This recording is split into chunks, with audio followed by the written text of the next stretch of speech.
So what is up, YouTube? Welcome back to the channel once again. You know I appreciate having you here. Stick around for today's video.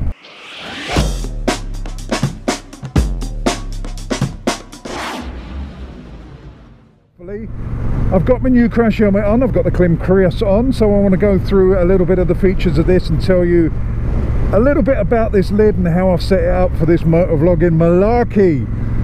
What I need you guys to do is to help me out here. I want to know what you guys think of the camera angle, because it's slightly different probably to what I had on the Shark, and although I've got the same microphone setup, it is a different crash helmet. So once again, let me know what it sounds like on your system. Leave a comment in the comment section below.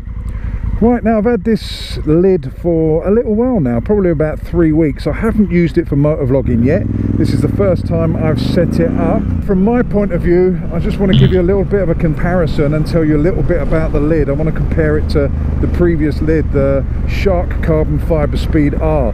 Now off the bat I can say the Shark is a better quality crash helmet.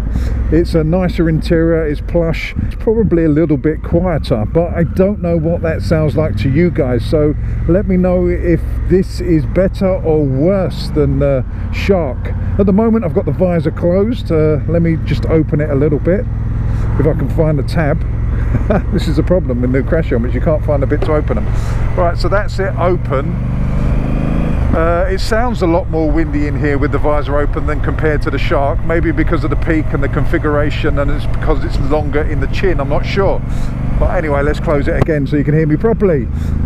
So once again, leave a comment in the comment section. Is it okay with the visor open, or do I need to keep it shut all the time? The problem with this lid is, and this is one of the biggest bugbears at the moment, is that's the first click.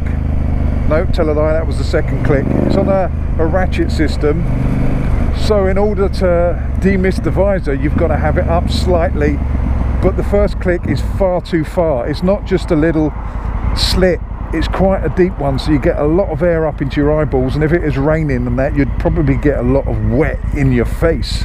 So that's one of the problems. I'm going to go through the problems I've got with the crash helmet first and then tell you what I like about it. I should also put stuff on the screen so I can basically emphasize what I'm talking about with the crash helmet off of my bonds.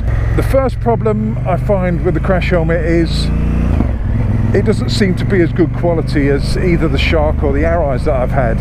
Maybe because it's substantially lighter, so it feels less of a robust product. Only time really will tell with that. And another problem I've got with this compared to the Shark is it hasn't got a drop down sun visor. It's either got a sun visor or a clear visor. You can't have the both integrated in one crash helmet. So with the Shark, if I start out in the day and I've got the sun visor down, when you get under trees and it gets a bit dark, you can flip the sun visor up and it solves the problem. The problem with having a separate sun visor and clear one is you're not going to stop every time you get into dull places like this. When you go under here, you kind of want to just flip it up. I mean, I can open the visor, that's not a problem, as long as there's not too many bugs around to smash me in the face.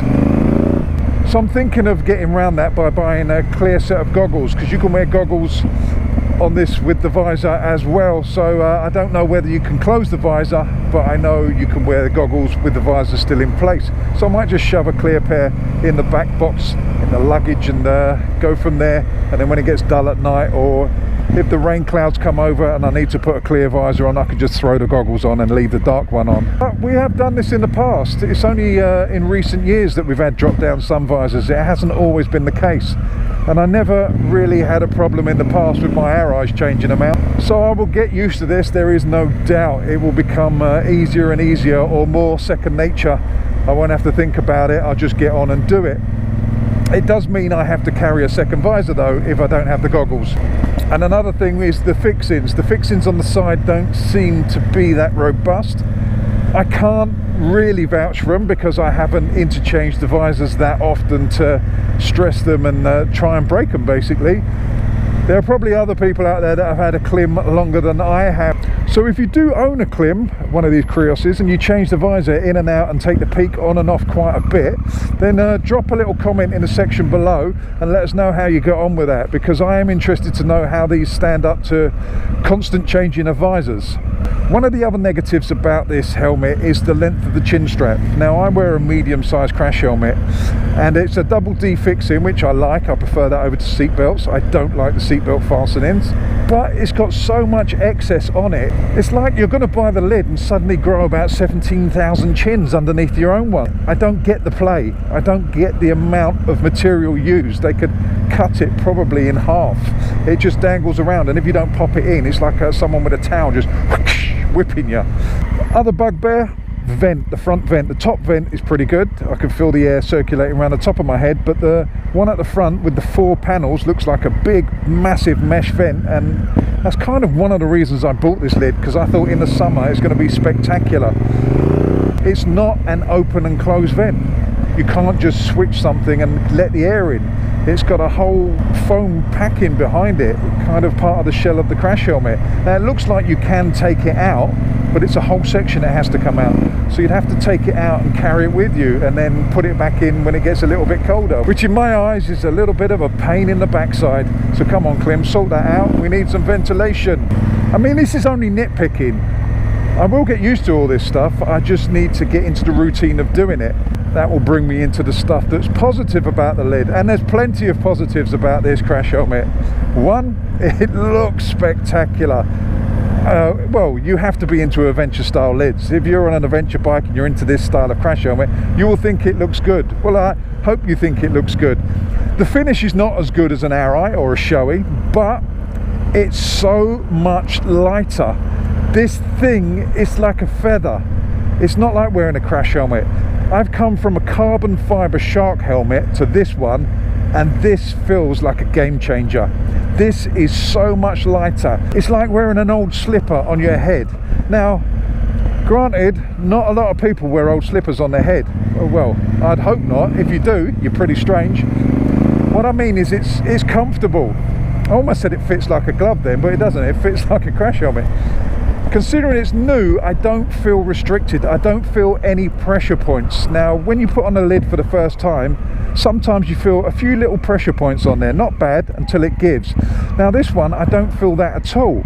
Now, I'm not saying it's slack. It's not. It's tight.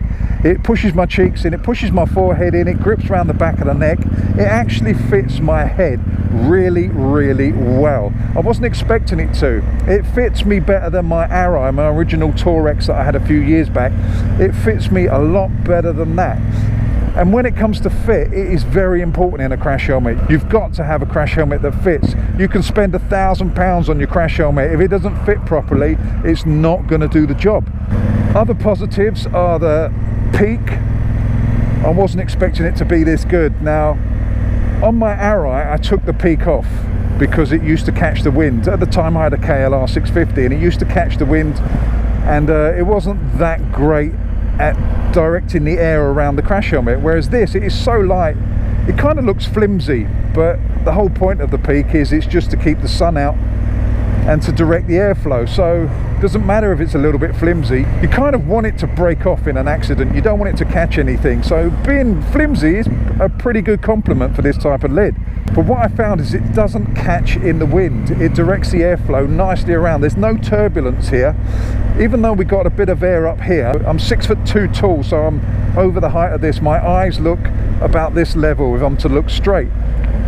And I get no turbulence whatsoever. It doesn't catch the peak and it doesn't rock my head around or stress my neck. Now it's got 2 positions, so it's got the forward and the back, so slightly up in the air or slightly further forward. I've got it on the forward position and it suits me perfectly, and when the sun's low it does a great job of just cutting out that bit of sun.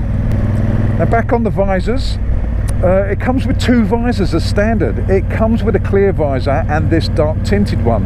And that is a good thing. The last helmet I had, the Shark, the visors are £100. So although you spend a little bit less on the lid, if you're to get the visor as well, you would spend another £50 to £100, whereas this one comes with it. So you kind of could say the money is swallowed up a little bit by that. So if you didn't want the visor, you're spending for something you don't want. Personally, I want 2 visors. I always want 2 visors on my lid. I always want that option of when it's bright and sunny, I can shield myself from the sun. Some people will prefer to have a clear visor and wear sunglasses. Not myself. I don't like to have stuff on my face. I like to keep my vision as clear as possible. And while we're on that, we kind of link into the vision. It is the best crash helmet I've had for all-round vision. The peripheral vision on this is marvellous. I can see right to the side with just twisting my eyes. That's not even a thing, you can't twist your eyes. With just looking to the side, either just using my eyeballs, let's put it this way, I can see really, really well. With a lot of crash helmets, they come quite forward and you've got a narrow field of view. This is brilliant. The field of view on this is brilliant. What you've also got with this crash helmet is different configurations. You can configure it how you like. You can have a street bike sort of style, street fighter. You can have off-road, you can have adventure bike. It's quite a versatile lid. I'm just hoping that these side pods and the little fixings stand up to the test of time. I would hope they would, and I'm going to back them and say yes, they will, although I don't know. But I'm trying to put faith in my own judgment here. Colour wise, it's a nice matte white. I'm doing it basically for the heat factor, because I am at the desert this year and I'm riding through quite a few deserts and 4 different desert states in America. I went for the white. They do a black carbon one which looks absolutely stunning, and they do one with different colours on. I went for the matte white to reflect the heat, and I quite like it. I wasn't sure at first, but it's grown on me. The only problem I've got is how's it going to look with grubby fingerprints, because the one in the shop looked a bit dirty, but it's had hands on it and it's been on many people's heads. So I'm hoping this one will clean easy. I've got the clean stuff, so we shall see. Only time will tell with that. As I said, I'm taking a little bit of risk because it's not shiny, it's not easy to polish up, it's a matte white, but we're going to do our best to keep it clean. So to summarise, did I make a good buy? I think so. Only time will tell whether it lasts, but at the moment I am really, really happy with it. Even with those little negative points I pointed out at the beginning, they are just sort of like little bugging bits that I'm going to get over with time, and I'm going to get used to it. I'm still going to keep my shark helmet because I think that's going to be slightly better in the winter, so I've still got my vlogging set up on that, so we're going to interchange between the two. So hopefully the film and sound quality won't alter that much between the two systems. You won't notice it too much. That's the plan. So again, just leave your comments in the comment section below. Let me know what you think of the sound quality, the picture quality, and how it all comes together in this lid. You can also leave me comments on your opinion on the crash helmet versus the old crash helmet. Also, if you have got a KLIM KRIOS crash helmet, let me know how you configure yours and how you get around the little niggles that I've mentioned. If you can do that, it might help me out and I'll appreciate it a lot. So basically, I'm going to end the video here. You know what you got to do? You got to subscribe, to like, to share, to do all of those things that you need to do. That exhaust and another set of traffic lights, so I might as well completely end it here. You know I love you all. Stay safe. Fish out. Get all your bags, get out my house. I don't want your stuff around. I never did you wrong, but you did me wrong, so go ahead, get gone. Get all your bags, get out my house. I don't want your stuff around. I never did you wrong, but you did me wrong, so go ahead and get gone.